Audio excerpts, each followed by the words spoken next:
And new developments tonight in the Kaka'ako road rage case. The man accused of assaulting a mother and daughter missed his scheduled court appearance today because he was beaten while in custody. Nathaniel Radamick is now hospitalized. Jill Kuramoto spoke with an attorney about how the parolee got here in the first place. Nathaniel Radamick was supposed to appear in court this morning to face charges and enter a plea for unauthorized entry into a motor vehicle and assault on a mother and daughter in Kaka'ako last week. I've been notified that Mr. Radamick is not present today, was taken to the hospital, so not transported. Instead, he's in the hospital recovering from what officials say was a physical altercation while in custody at Halawa Correctional Facility. Radamick was being held at Halawa because, according to the Department of Correction and Rehabilitation, he violated parole.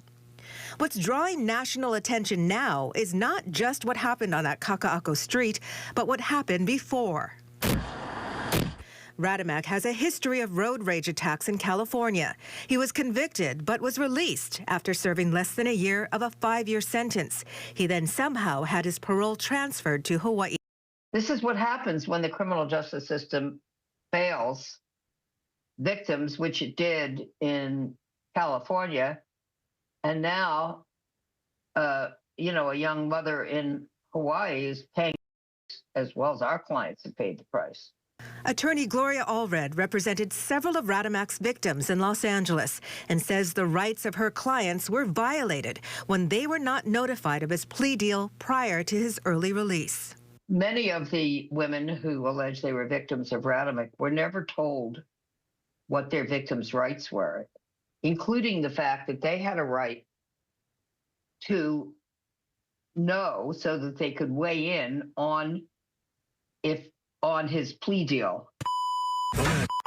Another of Radamick's alleged victims in Honolulu, who recorded this confrontation at Planet Fitness when she said he threatened her for walking in front of him as he was working out, says he should not have been out on parole considering his violent past. What's going on? If this video proof can be of any help to ensure he stays locked away and can never lay his hands on another woman again, then absolutely I would do it again. Should the California Department of Corrections have flagged Radamick as a high-risk parolee and blocked his transfer to another state?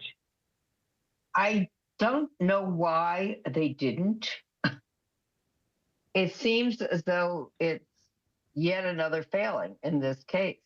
Radamick's arraignment has been rescheduled for next Thursday. Once Radamick has been tried in Hawaii, Allred says she will request he be extradited to California to serve what Allred and her clients hope would be the remainder of his sentence for violating his parole. Jill Kuramoto, KHON2 News, working for Hawaii.